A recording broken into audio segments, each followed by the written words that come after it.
Gun Lake tribe was historically part of the Three Fires Confederacy alliance of the Pottawatomi, Ottawa, and Chippewa. By the late 1700s, our ancestors inhabited the Kalamazoo Valley, with our primary village located at the head of the Kalamazoo River.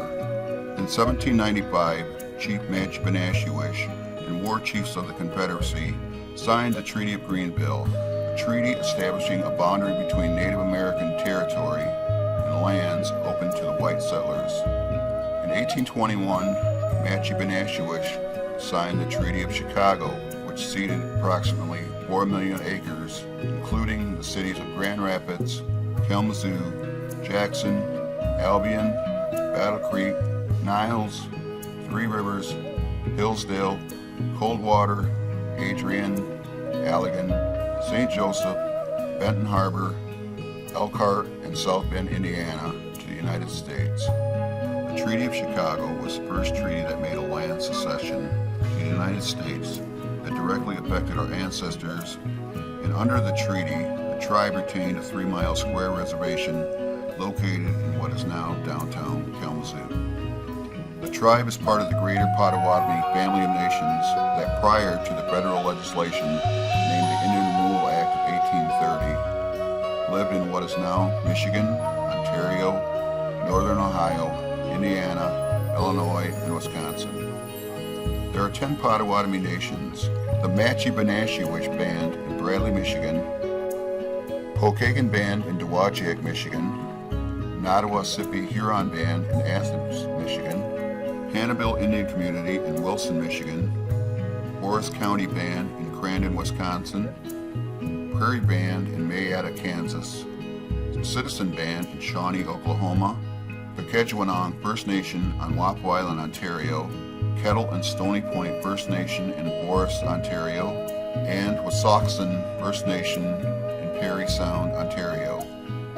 Each year, one of these bands hosts the annual gathering of Pottawatomi nations, where everyone gets together to share a vision for the future, dance, sing, trade, and most importantly, maintain our traditions. The Pottawatomi share the same indigenous language that is similar to the Chippewa and Ottawa tribes. All three of these tribes are very close and are known as the Three Fires. The Pottawatomi are known as keepers of the fire, the Chippewa are keepers of the faith, and Ottawas are keepers of trade. By the early 1980s, our tribe, as well as the Pottawatomi Huron and Pokagon Band of Pottawatomi, began to pursue federal acknowledgement to create jobs and upgrade housing and gain access to much-needed health services. These efforts led to the formation of the Bradley Settlement Elders Council, which was empowered to organize Allegan County Indians. Later, the council began to develop a constitution for our tribe with assistance from a Health and Human Service Agency grant. In October 1993, the tribe completed the draft constitution and a preliminary membership list and submitted the documents along with a petition to the Bureau of Indian Affairs in May 1994. On July 11, 1995, our petition for federal acknowledgement was determined ready for evaluation. On August 23, 1999, we were successful in receiving recognition as a federally acknowledged Indian tribe. Every August 23rd is a tribal holiday to commemorate this historic and significant event in the history of the tribe. In July of 2000, the tribe approved the Constitution and began to expand our programs and services to our tribal citizens.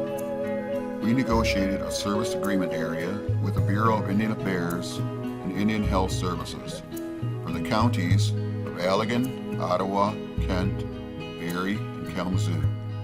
These counties are where the majority of our citizens reside. The tribe also held an election for the Tribal Council, which is made up of 7 people from 3 voting districts, consisting of Bradley, Salem, and Michigan at large. Each Tribal Council term is good for a period of 4 years, and elections are held every 2 years. The Tribal Council elects the Executive Board, consisting of a chairperson, vice chairperson, secretary, and treasurer.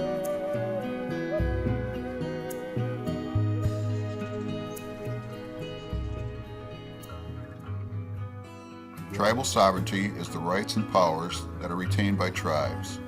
Historically, state governments have been hostile to the concept of dealing with tribes as sovereigns. Under the Constitution of the United States and numerous treaties, the federal government undertook measures to protect tribes from states. The states often coveted Indian lands and assets and sought to impose their will on Indians. Sovereignty is an internationally recognized power of a nation to govern itself. Treaties are agreements between sovereigns that granted peace, alliance, trade, and land rights to the newcomers. Indian governments use treaties to confirm and retain rights, such as the sovereign right to self-government, fishing and hunting rights, and jurisdictional rights over our land. Treaties did not, as commonly assumed, grant rights to Indians from the United States. Tribes ceded certain rights to the United States, and reserved rights never forfeited. Tribal sovereignty preceded the development of the U.S. Constitution.